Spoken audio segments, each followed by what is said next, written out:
Well, kia ora from New Zealand, everybody. Hey, I'm Tania, and I'm a lecturer at MIC. So I just wanted to go over with you, share some of the things that Manukau Institute of Technology is currently doing. Now, we're at the beginning of our journey towards kind of flipped classrooms and engagement, and this different kind of teaching philosophy. So part of this move is that we're actually moving to a new campus, and this new campus is open plan. It's open space classrooms. There are no walls. There are just the classrooms that are enclosed are windows. So it's a very, very different. So in the open learning spaces, there's 3 classrooms that are side by side, and there's no dividers. There's nothing there. So the traditional kind of talk and talk teaching can't happen in those open spaces. So we're looking at moving pedagogies. And so this is the journey I've been through in order to get there. Okay, there's my mouse. Okay, so a little bit about me first. I've got a Bachelor of Visual Arts and a Graduate Diploma in Multimedia, so my background is in technology. I've got a postgrad in business admin as well. And I teach. So I teach project management. So I teach project management on the bachelor's degree that we have, so years 2 and 3 students. I teach multimedia to our diploma students. I teach Introduction to Information Technology to our beginning students on our certificates. I teach digital media and business computing. So basically all technology-based papers. So when I was looking at technology and why and how I see teaching and technology, and we've talked this morning about teaching being an art and a science. Well, there's an art and a science. Yes, there's technology as well now. So how does that all fit in? So if you've seen Schulman's signature pedagogies, he talks about the what, the why, and the how. And then the TPAC framework extends it and looks at how technology fits in to all of that and how as teachers that we can use technology. And so I've been on this journey of using technology.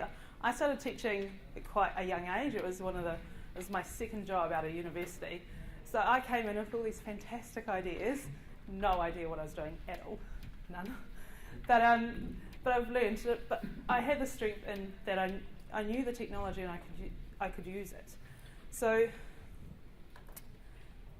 I've got a little video for you. It will take a little while to load. So when I first started working on projects in e-learning, I worked in a group. So I wasn't that good at teaching, or didn't know everything I needed to know. So I worked in a group. So on the river, when you're learning how to kayak, you go in a group when you hit big rapids because you can't fall off. You're safe holding on to everybody else. So this is me. This is me playing with the GoPro as well. So this is a river in the central North Island in New Zealand. So we're all holding on to each other, everything's great, and we're all safe. And it's a nice way to start to learn and to get used to the technology that you're doing. Later on, all I needed was a little bit of instruction, one-on-one. So I had somebody, he was going backwards and I was terrified going forwards, but I got there with a little bit of instruction. And then later on I was fine and was off by myself and didn't need much help, but the help was still there if I needed it.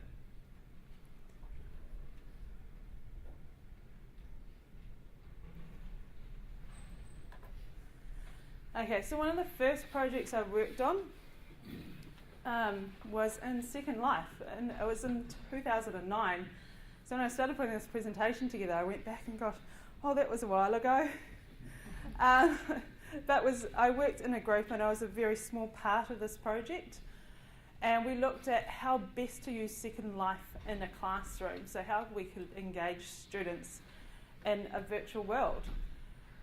Apart from the technical issues, because it was 2009 Some of the computers weren't fast enough and our internet connection wasn't always that fantastic to allow us to use this. But we taught job search skills in there. And what it allowed us to do is it gave students the freedom to move around and to question in what seemed like a safer environment because it's virtual. But it also allowed us to bring in people from different parts of the world that we could never do in a classroom face to face. But I had somebody from the South Island come in and do some mock interviews. I had somebody from the States come in as well. So this is pretty groundbreaking stuff in 2009. And we won an award for that as well. So it was quite cool. Okay, moving on. The next bigger project I worked on was teaching level 7 project management students. So they were final year project management students. They'd already done a prerequisite course which was in the year before in their level 6. And they already knew all the framework. Project management, they were learning the PMBOK, they knew everything. They'd gained all their knowledge. So we came to this level 7 course and we were thinking, well, they know what they know, but how do we get them to apply those skills that we've taught them? They can't go out into industry and do a project because traditionally projects are much longer than 1 semester. We have no control over the projects that they're doing in industry, and there's a huge amount of risk. Can't send students out with a budget in industry to do a project where we can't guarantee that they know what they're doing and they've got the experience to do that. So we looked into some simulation software, and we found this, which is Symposium. It's an American-based simulation, and we decided to use this. So it's all online. You have to use Internet Explorer, but you go into Explorer and students log in and run a sim. So we looked at triangulating, not just running the simulation, but in the class, how could we get them to get the most out of that simulation? So we didn't just have the sim. It wasn't just about playing a game. So we triangulated everything. So we matched, students were put into teams of 3. There was a maximum of 3. And we matched those groups with an industry mentor. So we didn't do any teaching in the Level 7 course, or very little teaching. There was no upfront talking. It was all around the sim. And it was around the teams going out into industry and working with a project mentor and going and asking them questions. Well, what would you do in this situation?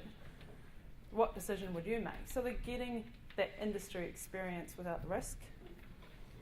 They had to do experiential exercises, so depending on where they were in the sim, they had an exercise to do, and that amounts to their assessments.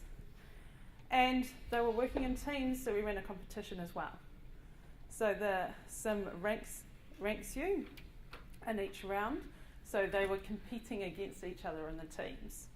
It made for a really fun, interactive classes and some really good competition going on with people deciding which team they were going to try and beat.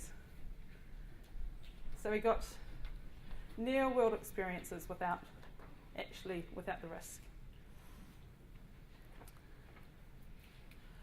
So with the students working with mentors, it gave them that real world connection. So they all of a sudden working with somebody that would say, well, if I was you and my budget was that far out, I'd be doing this. This is what I'd be doing. And instead of me standing up and saying, well, this is what you should do, they're talking to somebody who's practicing, who's walking the walk, who's doing it, and they're saying, well, this is what I should do. And so the sims run in 12 periods. They get 2 practice periods, and then they've got 12 decision rounds. So they've got in the sim, they've got limited resources, so they have to bid against each other to get the resource. So they've got to decide what their approach to their project is. Is it are they budget conscious, or are they going to go for the best resource? They've got to make those decisions, and then the sim ranks them on the decisions that they make. Okay, And of course, mentoring is not a new concept. It's been around for a really long time. The difference being is what we do is we link students with mentors, industry mentors. So, and to give them that's real world learning with a guide on the side. So instead of them having an issue in the sim and going, and traditionally they come to the teacher and go, oh, I don't know what to do, tell me what to do. Instead of me telling them what to do, they were going to their mentor and they weren't telling them what to do, but they were saying, you know, in my experience, this works, or you could try this. The students were still having to make the decision, because the mentors were told them, the mentors were told they weren't allowed to tell the students what to do. They could just guide them into the, you know, possible decision paths that they can make.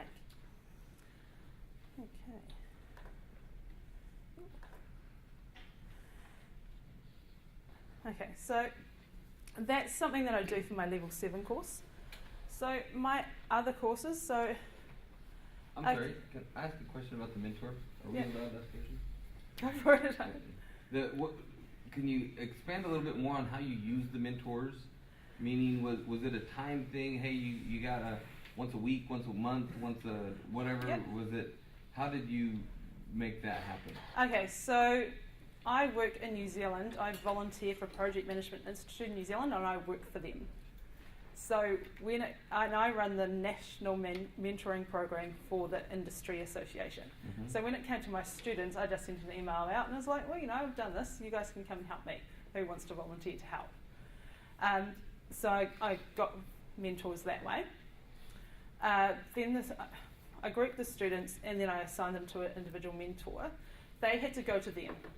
So the deal was that they had to meet at least once a month, face to face, but they had to go to the mentor. Now the reason why I wanted them to go to the mentor and not for the mentor to come to them was I wanted them to go into their workplace. Mm-hmm. So they got to go into a workplace, and some of the students are young and they don't know what a workplace is like. They haven't been into there before. Mm-hmm. So it was going to them and it worked really well. They just communicated via email. I did the initial introduction and then everything else was up to them. Okay. So I gave them some guidelines, like, you know, you have to have an agenda and you obviously have to show up and mm-hmm. you have to be dressed appropriately and all that kind of stuff. But other than that, I left it to them. Okay. And I was just there to answer questions and to guide them along the way. Great. But other than that, was some tools. So yeah, so that was my level 7 course. I also, 3 minutes only, hurry up. I also teach level 4 course. So some of the more engaging tools that I use for them, one of them is the Go Animate. So this allows you to create video online. Welcome to the flipped classroom. Today we're going to look at how to flip a classroom and what tools we can use to do that online. So you can get students to go Animate and they can build, they can create a free account and they can build a 2-minute video. You can either voice over or you can type in and do the computer will read out in the computer voice what you've typed in. And you can put different scenes and put actors and things. So that's one way I use get my level 4s to engage with material that's it's a bit dry. I don't know if you can see that well. That's a mind map and that's new from Google. It's still in beta version, but again in my introduction to IT class, they have it's all theory. So they come to IT and all they learn is theory. They don't actually have to touch a computer in that class. I'm like, oh, this is not great. I bring computers in so they can pull them apart and stuff. But what I get them to do is to build a mind map. So every time we've learned a new concept, I get them to add it to the mind map, saved online. They can go back to it at the end of the semester when they have to start studying for their test. All the concepts, all the terms and things are already all there, and they can just expand on that to study. And that's another one, it's Woolwisher. You just paste stuff up online. This is another one I use. This is Grokkit or Instagrok. So it's a different kind of search engine and it allows you to log in and type in a word. So I've typed in Flip Classroom here and it gives you all these possibilities. And as well as website links, and it shows you the link inside Grokkit. It gives you videos, but allows you to journal it, and it gives you a quiz as well automatically. so they can go play around and see if they understand the concepts. Oops. Yeah. And the latest project I'm working on is Articulate Storyline, which is an interactive e-learning tool. So I don't know if anybody uses that. And that is me. Thanks.